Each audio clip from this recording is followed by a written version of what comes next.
Rain drummed against the windows, the steady sound almost masking the faint scrape that had pulled Liam from the couch. He'd been half asleep, the flicker of the muted TV casting shadows across the room, when the noise came again, metal against metal, slow, deliberate. He sat up, heart thudding. Ethan wasn't home. His boyfriend had flown out that morning for a week-long conference in Chicago, leaving Liam alone in their two-bedroom apartment on a quiet street at the edge of town. Alone, and now, apparently, not as safe as he'd thought. He stood still, listening. The scrape came once more, followed by the subtle rattle of the back door. The lock. A cold current of fear slid down his spine. He grabbed his phone from the coffee table and dialed before giving himself time to think. 911, what's your emergency? Someone's trying to get in, Liam whispered, his voice tight. Back door. I think, a loud thunk cut him off. Stay on the line, the dispatcher said. Officers are on the way. Can you lock yourself in a room? Liam nodded instinctively, even though she couldn't see him. He slipped into the hallway, backing toward the bedroom. The apartment seemed to hold its breath with him. The dispatcher's calm instructions steadied his hands, but he couldn't stop imagining the shadow of some stranger breaking through the glass, stepping inside. Then, knocking. Not from the back. From the front. Firm, deliberate, controlled. Police, a deep voice called. Liam crossed the living room cautiously and peeked through the peephole. A tall man in a dark uniform stood under the porch light, rain slicking his short-cropped hair. The curve of a badge glinted on his chest. He opened the door. The officer's presence filled the small entryway instantly, not just his size, but the way he seemed to own the air around him. I'm Officer Noah Grant, he said, scanning the interior with quick, practiced eyes. You called about a break-in? Yes, back door. I heard. Stay here. Noah brushed past him, the faint scent of rain and aftershave trailing in his wake. Liam followed, watching as Noah moved with quiet efficiency, checking each corner, each lock. His flashlight beam cut across walls and furniture like a blade, illuminating details Liam had never noticed. In the kitchen, Noah stopped at the back door. The metal latch hung crooked, the wood around it splintered. Someone definitely tried to force this, he said, crouching to inspect it more closely. His voice was calm, but there was a hard edge beneath it. Liam swallowed. Are they still out there? Hard to say. Could have been scared off when they realized you were home. Could still be watching. Noah straightened, towering over him in the dim light. You live alone? My boyfriend's out of town. Noah's eyes lingered a second too long before he nodded. You shouldn't stay here tonight. Not alone. I can make a report, but the lock's compromised. I don't really have anywhere else to go. Liam's words felt heavier than he meant them to. Noah considered him for a moment, then said, I'm off shift soon. I can stay here until morning. Make sure whoever it was doesn't come back. Liam blinked. You'd do that. It's safer than leaving you here like this. Noah's gaze held his, steady, assessing. Your call. Liam hesitated. He could already imagine Ethan's reaction to the idea of some stranger, some cop, spending the night in their apartment. But then the memory of that scraping sound crawled back into his head, and his decision was made. Okay, he said quietly. Noah nodded, stepping back into the living room. He removed his jacket and utility belt, placing them neatly on the coffee table. Without the bulk of his gear, the lines of his shoulders and chest were more apparent beneath the fitted black undershirt. Liam caught himself looking and turned quickly toward the kitchen. I'll do another check of the perimeter before we settle in, Noah said, his tone all business again. Liam followed him to the door, watching as he disappeared into the rain, flashlight slicing through the darkness outside. Alone again for a moment, Liam exhaled, feeling the tension in his chest shift into something he didn't want to name. When Noah returned, water dripping from his hair, he shook his head. No sign of them now. Still, best to stay alert. Liam poured 2 glasses of water and set one down in front of him. Thanks. for being here." Noah accepted the glass, his fingers brushing Liam's just enough to send a quick jolt through him. "Just doing my job," he said, but there was the faintest curve at the corner of his mouth. They sat for a moment in silence, the patter of rain against the windows filling the space. Liam told himself it was relief he was feeling. Safety. Not anything else. But as he watched Noah's broad frame relax into the couch, one hand resting near the butt of his holstered sidearm, Liam realized the night had just begun to get complicated.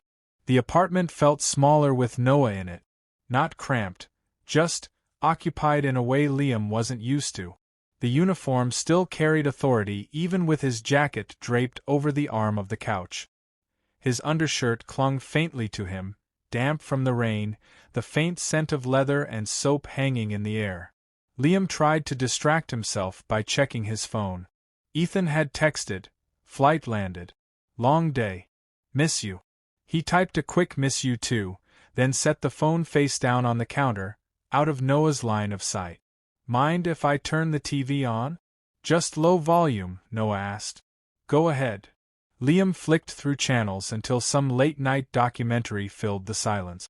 Noah sat on the far end of the couch, posture relaxed but eyes still alert, scanning the windows every so often. "You get calls like this often?" Liam asked, sipping his water. "More than you'd think," Noah said. "Most turn out to be nothing. But you—" His gaze shifted toward the back door. "That lock wasn't nothing." The reminder sent a flicker of unease through Liam. "Guess I should be glad you showed up when you did." "You should," Noah said, and his tone was so certain it made Liam's chest tighten. For a while they watched the muted TV, trading small talk, Noah's strangest calls on duty, the time Liam locked himself out in just a towel, absurd stories that took the edge off the night. Each laugh felt like loosening a knot Liam hadn't realized he was carrying. When Liam reached for the blanket draped over the couch arm, Noah took it from him and, without hesitation, settled it around his shoulders. The movement was casual, almost automatic, but his hand lingered a beat too long on Liam's collarbone before he pulled away. Liam swallowed hard. "Thanks. Cold in here," Noah said, leaning back, but his eyes stayed on Liam a moment longer before shifting away. They drifted into quieter conversation. Noah told him about the long nights on patrol, the lonely hours after his divorce. He didn't offer details, but there was a certain heaviness in his voice that made Liam want to ask. "You ever think about dating again?" Liam asked before he could stop himself. Noah chuckled without humor. "Tried. Didn't stick. Being a cop makes people wary. You see the best and worst of someone in this job." "And what do you see now?" The words slipped out like a challenge. Noah's gaze caught his, steady, unreadable. "I see someone who doesn't like being alone." Liam's breath caught, though he managed to shrug. "Maybe." A sudden thud outside cut the tension. Noah rose instantly, crossing the room with fluid precision. Liam followed, adrenaline spiking. They stood side by side at the window, peering into the rain-slicked darkness. Nothing moved. "It's probably the wind," Noah said softly, though he didn't step back immediately. They were close enough that Liam could feel the heat radiating off him, hear the low, even cadence of his breathing. When Noah finally turned, his shoulder brushed Liam's chest, slow enough that it couldn't be an accident. "You should get some rest," Noah said, though his tone was gentler now. "I'll keep watch." Liam hesitated. His bedroom was down the hall, dark and distant, and the idea of leaving Noah here, both reassuring and oddly disappointing, tangled in his head. "I'll stay out here," he said finally. "If that's okay." Noah studied him for a moment, then nodded. "Suit yourself." They settled back onto the couch, the blanket now spread across both their lap. Liam told himself it was for warmth, that it didn't matter their knees brushed beneath the fabric. The rain outside softened to a steady hiss, and the glow from the street lamp bled pale gold through the curtains. Liam felt the weight of Noah's presence beside him, not oppressive but steady, anchoring him in a night that had started with fear and was now humming with something else entirely. Noah shifted slightly, his arm along the back of the couch, close enough that if Liam leaned an inch, his shoulder would rest against him. The thought stayed there, dangerous and tempting, as the minutes slipped by. Liam didn't lean. But he didn't move away either. The clock on the wall ticked softly in the stillness, marking time in a night neither of them seemed in a hurry to end.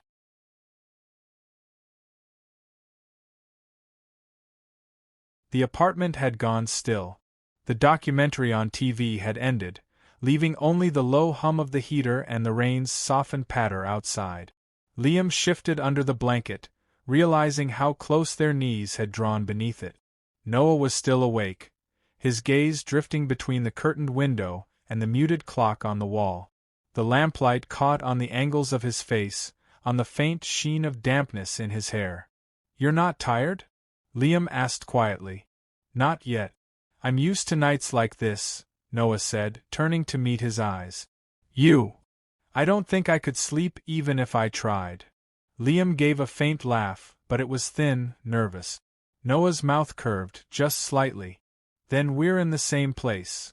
The blanket shifted as Noah reached for the glass on the table, his arm brushing against Liam's in a slow, unhurried glide. Liam didn't move away. He thought about Ethan, somewhere in a hotel bed, likely asleep, trusting Liam's quiet, "miss you" text hours earlier. That thought should have been an anchor, keeping him steady. Instead, it was a stone in his chest, heavy and strangely easy to ignore with Noah sitting this close. "You've got that look," Noah said suddenly. "What look?" "The kind people get when they're deciding whether to do something they know they shouldn't." Liam's pulse jumped. "And what makes you think you'd be part of that decision?" Noah leaned back slightly, but his gaze never wavered. "Just a guess." The air between them thickened. Liam could hear his own breathing, could feel the warmth radiating from Noah's body through the thin blanket. "You ever," Liam hesitated, then said, "been in a situation where you knew the smart thing to do, but you didn't want to do it?" Noah's voice dropped. "More than once." The honesty in his tone pulled at Liam, the words lodging somewhere deep. He looked down, fingers worrying at the edge of the blanket, until Noah's hand came to rest gently on his knee.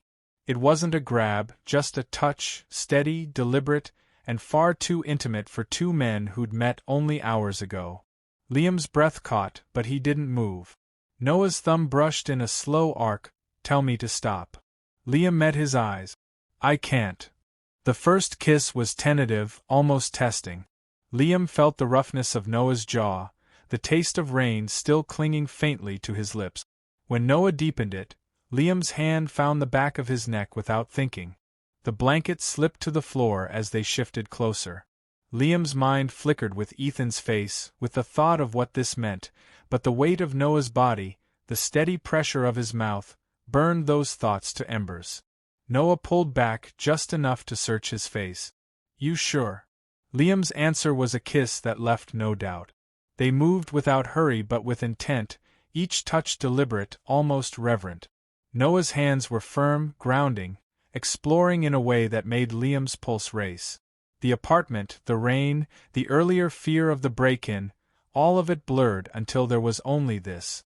Somewhere deep down, Liam knew there was no undoing this moment. The choice had been made the second he didn't pull away. When it was over, they stayed close, catching their breath. Noah's hand still rested lightly against Liam's chest, feeling the rapid beat beneath. "You're going to think about this when I'm gone," Noah said softly, not as a question. Liam swallowed. "I already am." Outside, the rain began to fade, leaving the night strangely quiet. Inside, the air between them carried the weight of what they'd done, and the knowledge that morning would demand they face it.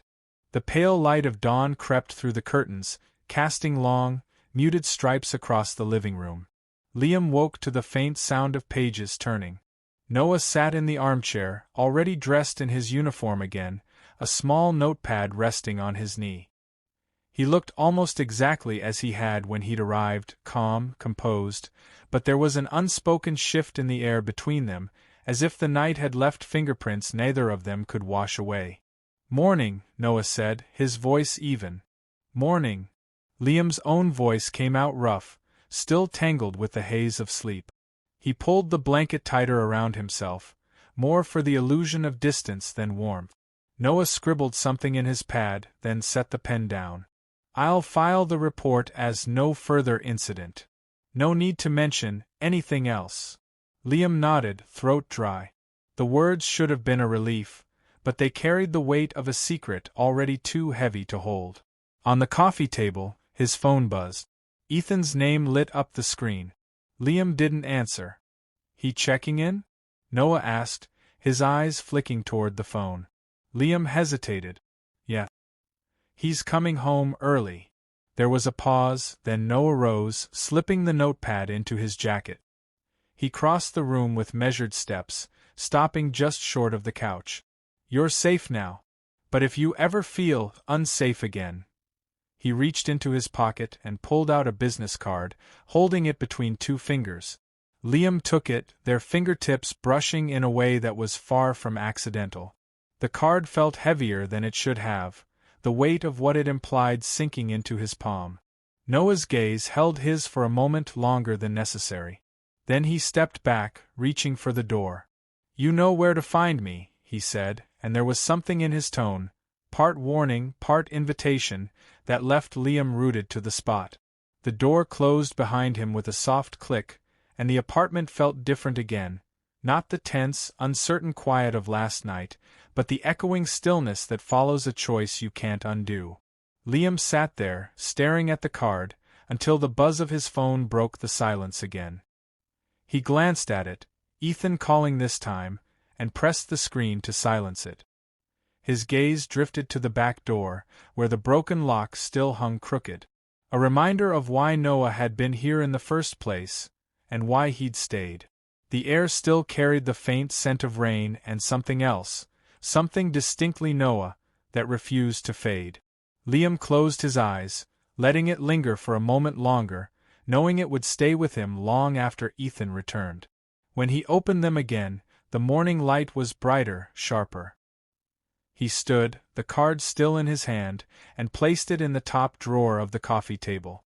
Not out of sight. Not yet. He told himself it was for safety. But even he didn't believe that.